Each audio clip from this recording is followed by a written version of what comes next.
मुजफ्फरनगर में सनसनी, पिता हत्याकांड में नाबालिग बेटी का प्रेमी गिरफ्तार। उत्तर प्रदेश के मुजफ्फरनगर जनपद में हुए दिल दहला देने वाले पिता हत्याकांड में पुलिस जांच ने एक नया और चौंकाने वाला मोड़ ले लिया। अपनी ही बेटियों द्वारा की गई हत्या के मामले में अब छोटी नाबालिग बेटी के प्रेमी रॉकी को भी पुलिस ने गिरफ्तार कर जेल भेज दिया है। पुलिस पूछताछ में रॉकी ने कबूल किया है कि उसने हत्या की साजिश में बेटियों का साथ दिया था और नींद की गोलियां लाकर दी थी, जिनका इस्तेमाल परिवार को बेहोश करने के लिए किया गया था। क्या है पूरा मामला? घटना 23 फरवरी की रात की है। मोरना गांव थाना भोपा क्षेत्र में 50 से 55 वर्षीय रामप्रसाद की उनकी ही दो बेटियों ने निर्मम हत्या कर दी थी। पुलिस के अनुसार दोनों बहनों ने पहले रात के खाने में पूरे परिवार को नींद की गोली मिलाकर के खिला दी। जब सभी गहरी नींद में सो गए, तब देर रात उन्होंने चाकू से गला रेत कर अपने पिता की हत्या कर दी। घटना की सूचना मिलते ही पुलिस मौके पर पहुंची और शव को कब्जे में लेकर पोस्टमार्टम के लिए भेजा गया। तकनीकी और भौतिक साक्ष्यों के आधार पर पुलिस ने मात्र 2 से 3 घंटे के भीतर मामले का खुलासा करते हुए दोनों बेटियों को गिरफ्तार कर लिया था। पूछताछ में बेटियों ने बताया था कि उनके पिता उन पर सख्त पाबंदियां लगाते थे और बातचीत व बाहर आने जाने पर रोक टोक करते थे, जिससे वे नाराज थी। प्रेमी की भूमिका कैसे आई सामने? मामले की गहन जांच और मोबाइल फोन की तकनीकी पड़ताल के दौरान पुलिस को एक और संदिग्ध के शामिल होने के संकेत मिले।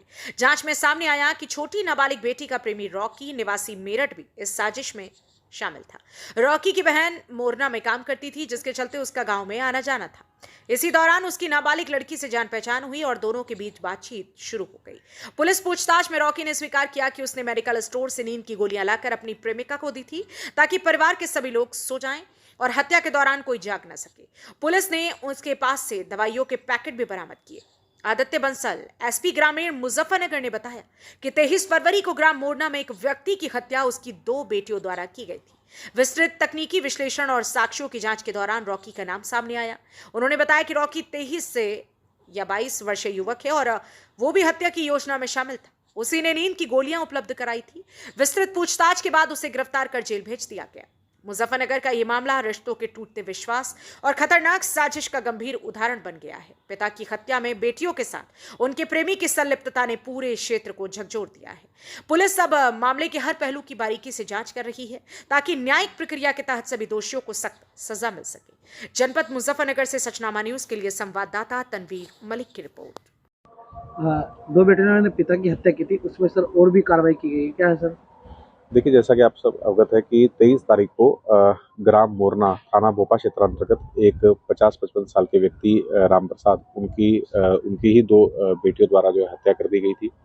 इसमें जब डिटेल्ड इसमें एनालिसिस किया गया, उनके जो फ़ोन जिससे बात कर दी थी उनका टेक्निकल विश्लेषण किया गया, अन्य जो साक्ष्य है उनका जब डिटेल्ड विश्लेषण किया गया, तो इसमें एक सस्पेक्ट निकल के आया है, जो रॉकी है, जो 20-22 साल का लड़का है, जो रहने वाला दौराला मेरठ का है। उसकी बहन क्योंकि मोरना में काम करती थी, जिसके कारण वो एक बेटी, जो छोटी नाबालिग बेटी थी, उसके साथ संपर्क में था, उससे बातचीत करता था। और ये सामने आया है कि उसका भी जो है रोल था, और जो उसके पिता थे वो लड़की को मना करते थे उस लड़के से बातचीत करने के लिए, और वो लड़का भी इस योजना में शामिल था। उसको उनके जो हत्या हुई है उसकी योजना में वो लड़का भी शामिल था, और उस लड़के ने मेडिकल स्टोर से नींद की दवाई जो है ला करके उन बेटियों को दी, ताकि वो सभी परिवार वालों को, घर वालों को उनके खाने में मिला करके नींद की गोली दे दे, ताकि सब लोग सो जाएं, और ताकि जब कोई शोर हो तो कोई उसमें जागे ना। तो ये एक नींद की गोलियां भी उसके पास से जो है घर से हमें, क्राइम सीन से हमें बरामद हुई थी। जब उसकी डिटेल्ड इन्वेस्टिगेशन की तो उसी क्रम में रॉकी को इसमें गिरफ्तार कर जेल भेजा गया है। सर, जो बड़ी वाली लड़की थी, उसका भी किसी से संपर्क था? वो सब दोनों बहनों ने मिलकर ट्रेनिंग में आए थे, जैसे इस लड़के से फिर कहाँ पर उनकी बातचीत हुई, कैसे? दोनों बहनों से संपर्क था, खास करके छोटी लड़की से बात करता था, क्योंकि इसकी बहन, जैसे मैंने बताया, कि मोरना में काम करती थी, तो ये मोरना में आके रह रहा था, और लड़की भी वहाँ ट्यूशन वगैरह पढ़ने आती थी, तो वहीं दोनों का आपस में संपर्क हुआ था। ठीक है।